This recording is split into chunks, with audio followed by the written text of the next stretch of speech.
আসসালামু আলাইকুম। কেমন আছেন সবাই? তো আজ দুপুর 12টা নাগাদ আমাদের যে মোহাম্মদপুর টাউন হল বাজার আছে, তো এখানের যে মেন রোড, সেই মেন রোডে এই ট্রাকটা একটা গর্তের মধ্যে পড়ে যায়। তো অনেক দিন ধরে একটা ছোট গর্তের মতো ছিল, রাস্তাটা ঠিকও করা হয় নাই। রাস্তার কোনো মনে করেন আগা মাথা কিছুই ঠিক করা নাই। এটা সরকারের দোষ দিয়ে লাভ নাই, কারণ এখানে সরকার সিটি কর্পোরেশনের লোক ঠিক করে রাখছে, এমপি আছে, মন্ত্রী আছে। তো তাদের যদি এই জিনিসটা খেয়াল না করে, এই বিষয়টা না দেখে, তাহলে সাধারণ পাবলিক এই ভোগান্তিতে পড়বেই।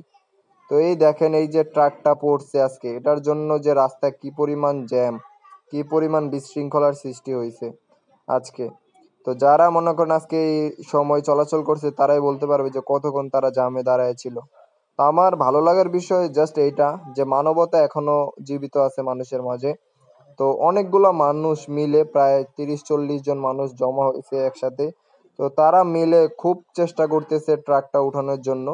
তো যেহেতু এটা আমাদের থানার সাথে, তো এটা অনেকক্ষণ যাবতই ছিল এই ট্রাকটা টাউন হলে। তো এতক্ষণে একটা ক্রেন আসার কথা দরকার ছিল, যে ক্রেনটা আইসার সাথে সাথে যেন ট্রাকটা বা লরিটাকে সরায়। তো তাহলে মনে করেন যানবাহন চলাচলটা আরো ভালো হয়ে যেত। তো এটার জন্য মানুষ সাফার করতেছে। তো আই হোপ যে এই রাস্তাটা খুব শীঘ্রই ঠিক করা হবে। রাস্তার কাজ যেন ঠিক করা হয়, এভাবে যেন আর দুর্ঘটনার শিকার না হয়। এখানে দেখেন একটা ট্রাক যেহেতু অ্যাক্সিডেন্ট করতে করতে বেঁচে গেছে। তো ট্রাকটা কিন্তু এক সাইডে কাইত হয়ে গেছে। এখানে ট্রাকের জায়গায় যদি ছোট বাইক হইতো, তাহলে কিন্তু আরো ভয়াবহ দুর্ঘটনা হতে পারতো। আশা করি যে ওই জায়গার এমপি কাউন্সিলর এই বিষয়টা একটু দেখবে। যদি তারা কেউ আমাদের এই ভিডিওটা দেখেন, অবশ্যই আপনাদের কাছে অনুরোধ থাকবে যে বস, এই কাজটা তাড়াতাড়ি করেন।